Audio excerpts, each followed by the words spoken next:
salam cerdas untuk siswa-siswi Indonesia. Assalamualaikum warahmatullahi wabarakatuh. Salam sejahtera untuk kita semua.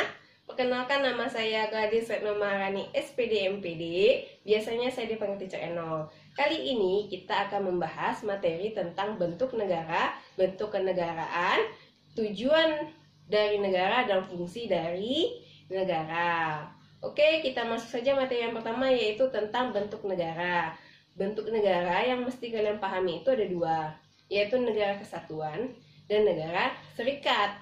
Negara kesatuan adalah bentuk negara yang merdeka dan berdaulat dengan satu pemerintah pusat yang berkuasa dan mengatur seluruh daerah.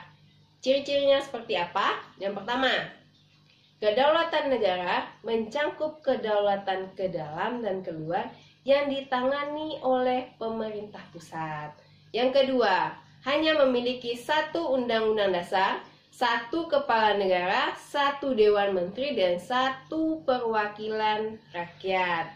Kemudian yang ketiga yaitu hanya ada satu kebijakan yang menyangkut persoalan ekonomi, politik, sosial budaya, serta pertahanan dan keamanan. Kita masuk lagi negara serikat. Negara serikat adalah bentuk negara gabungan dari beberapa negara lain seperti Amerika Serikat, Australia, Jerman, Brazil, Malaysia, dan Swiss. Ciri-cirinya seperti apa? Yang pertama, tiap negara bagian berstatus tidak berdaulat, namun kekuasaan asli tetap ada pada negara bagian. Yang kedua, kepala negara dipilih oleh rakyat. Yang ketiga, pemerintah pusat memperoleh kedaulatan dari negara-negara bagian untuk urusan luar dan sebagian ke dalam. Yang keempat, setiap negara bagian berwenang membuat undang-undang dasar sendiri selama tidak bertentangan dengan pemerintah pusat. Dan yang terakhir adalah kepala negara mempunyai hak veto. Lanjut lagi, bentuk kenegaraan. Bentuk kenegaraan yang pertama itu adalah koloni. Koloni adalah suatu negara bekas jajahan dari negara lain seperti Indonesia yang pernah menjadi koloni dari Belanda. Kemudian perwalian, di mana perwalian ini adalah wilayah jajahan yang kalah perang dalam Perang Dunia Kedua dan berada di naungan Dewan Perwakilan PBB serta negara yang menang perang. Yang ketiga yaitu mandat, di mana suatu negara yang sebelumnya merupakan jajahan dari negara yang kalah dalam Perang Dunia Pertama diletakkan di bawah perlindungan negara-negara yang menang perang dengan pengawasan Dewan Mandat. Kemudian protektorat, di mana suatu negara yang berada di bawah lindungan negara lain yang lebih kuat, seperti protektorat kolonial dan protektorat internasional. Kemudian dominion, di mana bentuk kenegaraan khusus dalam lingkungan kerajaan Inggris. Maksudnya seperti apa? Negara bekas jajahan Inggris merdeka dan berdaulat serta mengakui raja atau ratu Inggris sebagai rajanya. Contoh seperti Malaysia, Australia, Afrika Selatan, dan Selandia Baru. Kemudian yang terakhir adalah Uni. Uni adalah gabungan dua atau lebih negara merdeka yang berdaulat dengan satu kepala negara yang sama.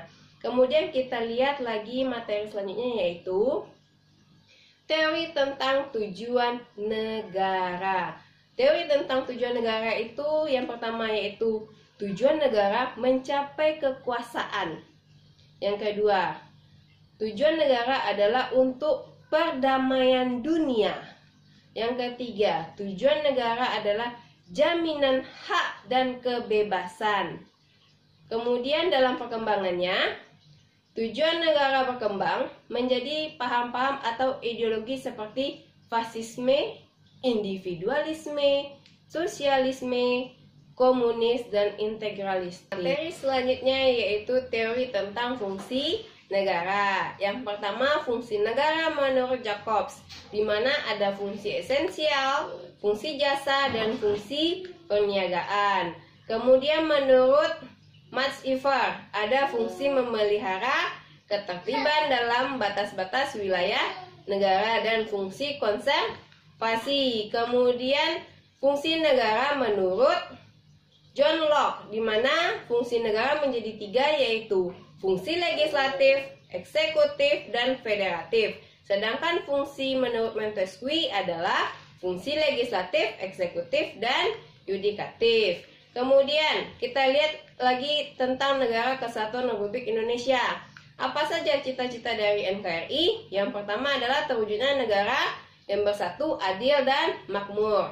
Sedangkan tujuan dari NKRI bisa kita lihat. Yang pertama adalah melindungi segenap bangsa dan seluruh tumpah darah Indonesia, memajukan kesejahteraan umum, mencerdaskan kehidupan bangsa, serta ikut melaksanakan ketertiban dunia dan berdasarkan kemerdekaan, perdamaian abadi, dan keadilan sosial.